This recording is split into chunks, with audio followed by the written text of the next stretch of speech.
Welcome to plant care. আমি অমিত। আপনারা আজকে যে প্রতিবেদনটি দেখবেন যেটি খুবই গুরুত্বপূর্ণ। যদি আপনাদের কারোর কাছে নন্দিনী ফুলের গাছ থাকে তাহলে মনোযোগ দিয়ে আজকের এই প্রতিবেদনটি শুনুন। আশা করি অনেক উপকারে লাগবে। নন্দিনী গাছ এমন একটি গাছ, সেই গাছটিকে আমরা বৃষ্টির জল খাওয়াতে পারি না। আর এখন বর্ষা না হলেও আমাদের এখানে যেভাবে কলকাতার চারপাশে বা আমাদের পরিবেশে এখন যা বৃষ্টির প্রভাব দেখা দিয়েছে, এই বৃষ্টিতে কিন্তু নন্দিনী ফুলের গাছ যদি জলে ভেজে তাহলে কিন্তু মারাত্মক অবস্থা হয়ে দাঁড়াতে পারে।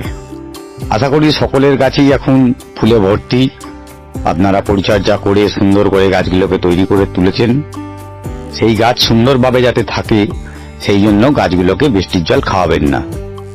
যদি বৃষ্টির জল খেয়ে থাকে তাহলে এই সময় যে কাজটি করণীয়, সেই কাজটি হচ্ছে যত শীঘ্র সম্ভব গাছগুলো বৃষ্টির জল থেকে তুলে নেওয়ার চেষ্টা করুন।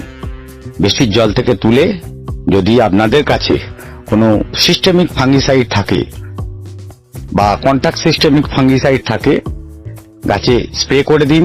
গাছের গোড়ায় 2 গ্রাম পার লিটার জলে দিয়ে, যে যত বড় টপ সেই হিসেবে 200 থেকে 300 ml জল গাছের গোড়ায় দিয়ে দেবেন।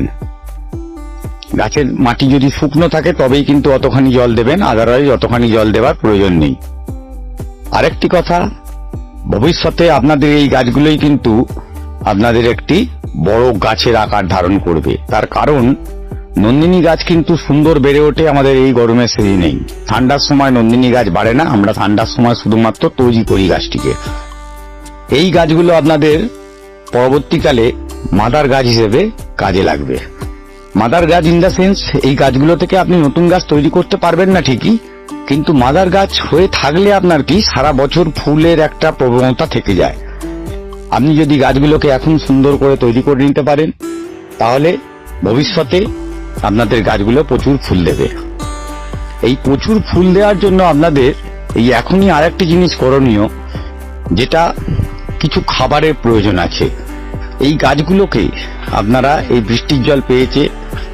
বৃষ্টির জল পেয়েছে বা ওয়েদারের যা তাতে করে গাছের যে গ্রোথ আসবে, সেই গ্রোথেতে আরো একটু যদি বুস্ট করে দিতে পারেন তাতে গাছটি আরো সুন্দর হয়ে উঠবে।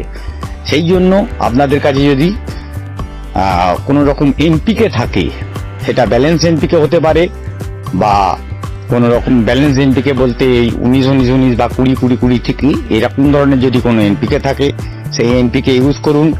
লিটারে 1 থেকে 1.5 গ্রাম দিয়ে সেই জল গাছে স্প্রে করুন, গাছের গোড়ায় দিন।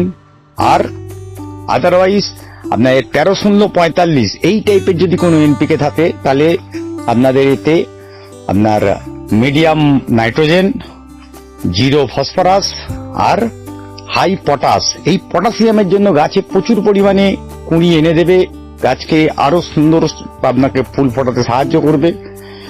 এইটিকে আপনি ইউজ করুন। সাথে করে এনপিকে দেওয়ার পরে আমরা আগেও বলেছি, এনপিকে সাথে করে মাইক্রোনিউট্রিয়েন্টসের কিছু প্রয়োজন হয়। মাইক্রোনিউট্রিয়েন্টস আমাদের অন্য ভিডিওতে রেফারেন্স দেখুন, সেইখানে যে মাইক্রোনিউট্রিয়েন্টস যেভাবে বলেছি সেইভাবে চার্জ করুন। গাছ আপনাদের সুন্দর হয়ে উঠতে বাধ্য, প্রচুর ফুল পাবেন এই আশা রেখে আজকের ভিডিও এখানে শেষ করছি।